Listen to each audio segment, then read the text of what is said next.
Nesse vídeo aqui eu vou te mostrar a análise de carteira de um investidor e melhor ainda de um investidor que depois dessa análise se tornou nosso cliente. Eu vou te mostrar toda a análise que a gente fez com ele, as sugestões que a gente trouxe para ele na reunião e como é que tá a carteira dele agora, como é que foram os resultados de lá para cá. É um vídeo bem prático, um vídeo bem skin in the game, por isso acho que ele merece o seu like se você caiu de paraquedas. Seja muito bem-vindo ao Clube do Valor. Meu nome é Ramiro Gomes Ferreira, eu sou gestor profissional de investimentos e fundador do clube. E aí, recentemente eu estava olhando aqui os comentários do canal e eu me deparei com este comentário aqui sugerindo um vídeo de uma análise de carteira dos seus próprios clientes. E esse seguidor trouxe uma excelente sugestão. É cliente aqui do clube e atendido pelo Nelson, um dos nossos consultores. Aí eu fui lá falar com o Nelson, que me explicou que esse cliente, muito querido, começou conosco lá em 2024, depois de se inscrever para uma sessão gratuita de análise de carteira, que é uma reunião 1 para 1, em que a gente conversa com o investidor, entende como ele está investindo, entende o perfil desse investidor e com base no perfil e na forma com que ele está investindo, a gente mostra o que está legal, o que a gente mudaria e por que a gente mudaria, buscando perpetuar o patrimônio desse investidor, né? Preservar ele e fazer ele ser multiplicado ao longo do tempo. Esse cliente, quando conversou conosco pela primeira vez, ele tinha a carteira distribuída dessa forma aqui. 350 mil reais, sendo quase tudo em renda variável. Primeira coisa que a gente olha é isso que eu te mostrei, a macroalocação. Quem é clubista raiz sabe que a tua alocação de ativos, ou seja, a forma com que tu escolhe distribuir o teu dinheiro em diferentes classes de ativos, é o 80-20. 80-20 é como eu me refiro à lei de Pareto, a lei de um italiano chamado Vilfredo Pareto, que basicamente descobriu que, na média, 20% das causas geram 80% dos resultados. Ou seja, 20% dos motoristas causam 80% dos acidentes do trânsito e por aí vai.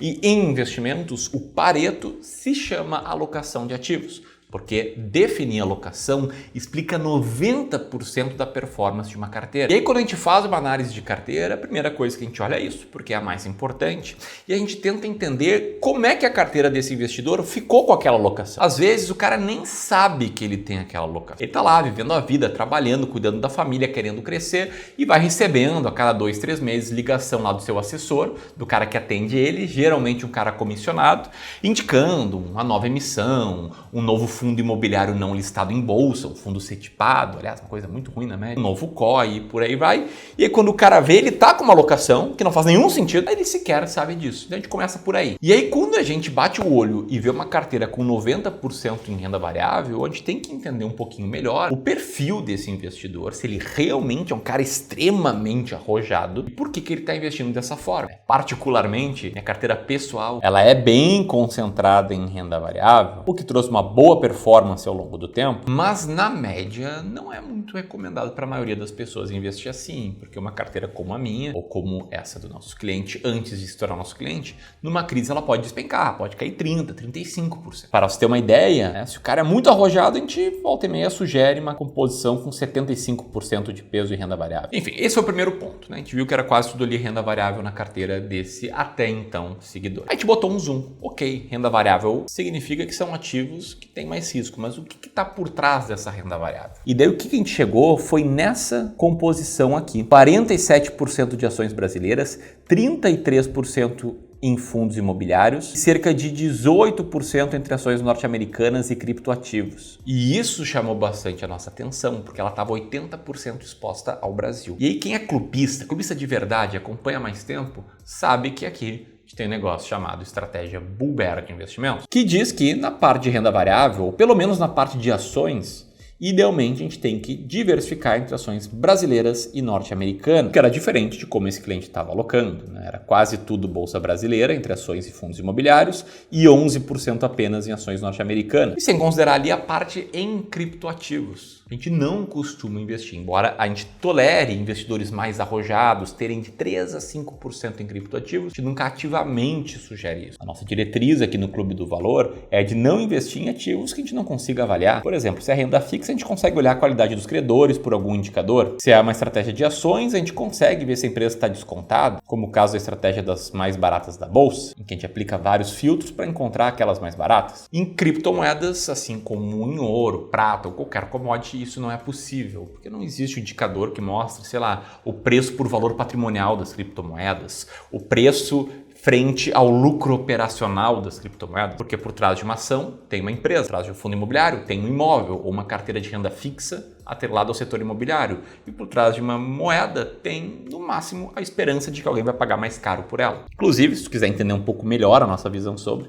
só clicar no card que vai aparecer aqui em cima, nosso último vídeo ali sobre Bitcoin. E dito isso, até aqui a gente tem uma carteira bastante concentrada em renda variável, dentro de renda variável, com peso que a gente não teria em criptoativos e que a gente não teria também em Brasil. 80% do Brasil é demais pra gente. Agora, o que estava por trás daqueles 80% do Brasil? Nesse caso aqui, eu vou te adiantar. O seguidor, hoje nosso cliente, estava de parabéns. O nome disso aqui é análise de carteira e não crítica de carteira. Nossa ideia não é mostrar que está tudo ruim. A gente tem que ser muito honesto e indicar os pontos que a gente não concorda e explicar o porquê, e explicar os pontos que a gente concorda e explicar o porquê. E aí, por que o nosso seguidor aqui estava de parabéns? Porque, primeiro, ele não tinha nenhum ativo radioativo. Um ativo radioativo é o nome que a gente deu aqui internamente para ativos ruins, como COIs, como CRIs e CRAs duvidosos, com vencimentos muito longos de empresas sem tanta estabilidade assim. Fundos imobiliários setipados, aqueles fechados, sem data de resgate. Esse tipo de coisa que quem é do mercado financeiro sabe, porque vários clientes compram. Sabe bem a comissão que ele gera para quem vem. Mas o que estava por trás da parte de ações brasileiras era uma carteira bem diversificadinha, uma carteira bem montada, inclusive com várias boas ações. Banco do Brasil, BB Seguridade, mesmo tendo sofrido nos últimos anos, estão nas nossas estratégias, né? Seja de dividendos, seja das mais baratas da bolsa. Inclusive, por conta do que elas sofreram, elas passaram a fazer parte das estratégias. Se a gente fala de Isa Energia, Itaú, Itaúsa, está falando de empresas que dão lucro, com consistência, que inclusive vem performando bem nos últimos 12 meses. Não eram ações ruins, não era uma carteira ruim de ações. Agora, 2 pontos aqui nos pegaram.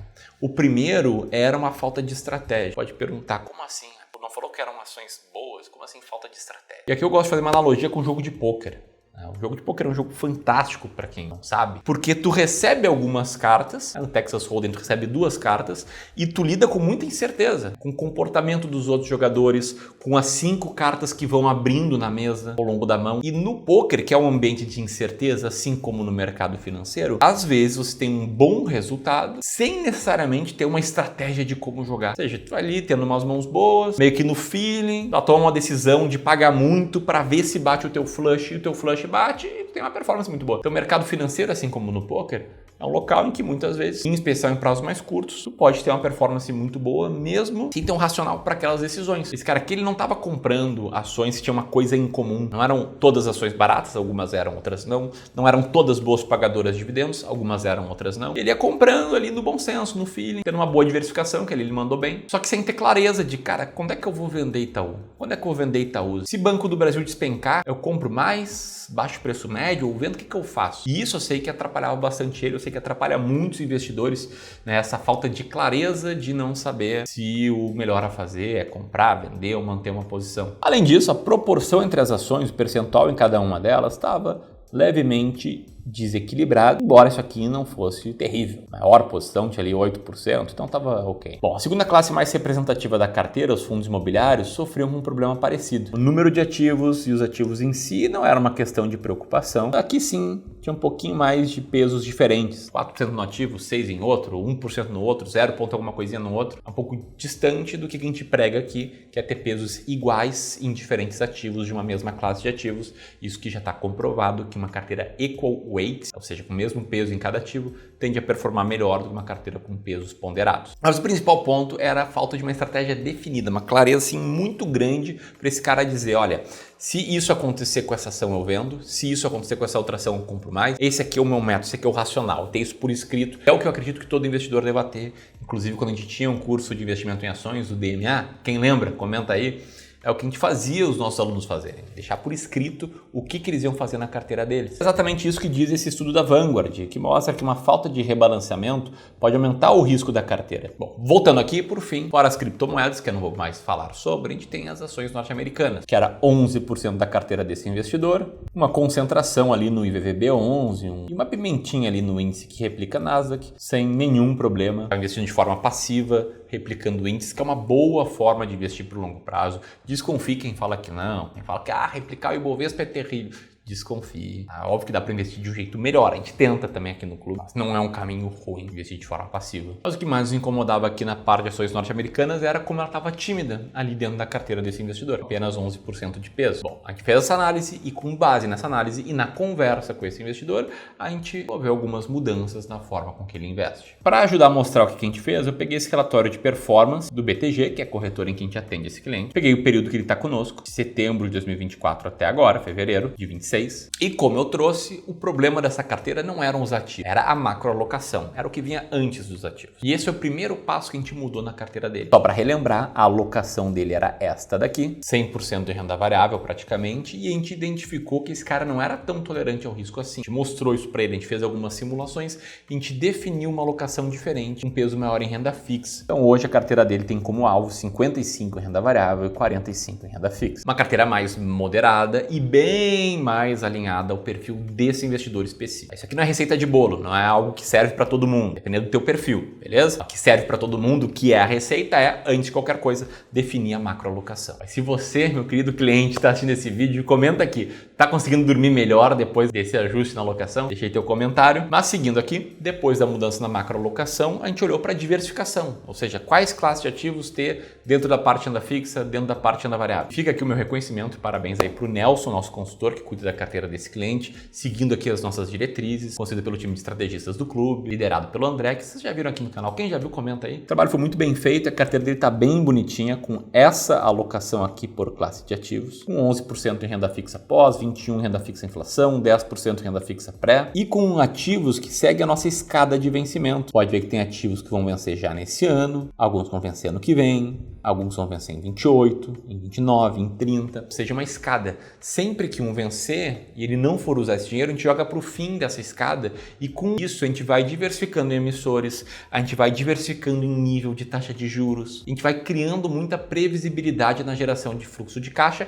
além de alongando os prazos ali para 5 anos, para cada ativo de renda fixa render mais até ser cobrado o imposto de renda, evitando come-cotas, por exemplo, que existe quando você investe num fundo de renda fixa. Essa mesma lógica a gente trouxe para os pós-fixados e também para os ativos atrelados à inflação. Só emissores que passam aqui nos nossos critérios de alocação. E aqui, para ninguém se assustar, tá? Quando a gente olha para parte dessa carteira em investimentos alternativos, não são invenções ou ativos radioativos, tá? No BTG eles colocam os fundos imobiliários dentro dessa categoria. E aí tu pode ver que os FIIs representam um pouco menos de 20% dessa carteira, uma alocação parecida em cada um deles, carteira bem distribuída, com bons ativos. E por fim, dentro das ações, também tem algumas mudanças aqui na alocação. Primeiro, uma distribuição igualitária entre ações americanas, através do VVB11 e ações brasileiras. Pode ver que algumas ações seguem na carteira desse investidor e todas as ações são de dividendos. Por quê? Porque esse investidor preferia essa estratégia, ele se sentia mais à vontade com ela, ele queria otimizar a carteira dele para receber mais dividendos. Ele escolheu por essa estratégia, que não é a mais rentável no longuíssimo prazo. Dane-se, ela é bem rentável e o que mais importa é você, investidor,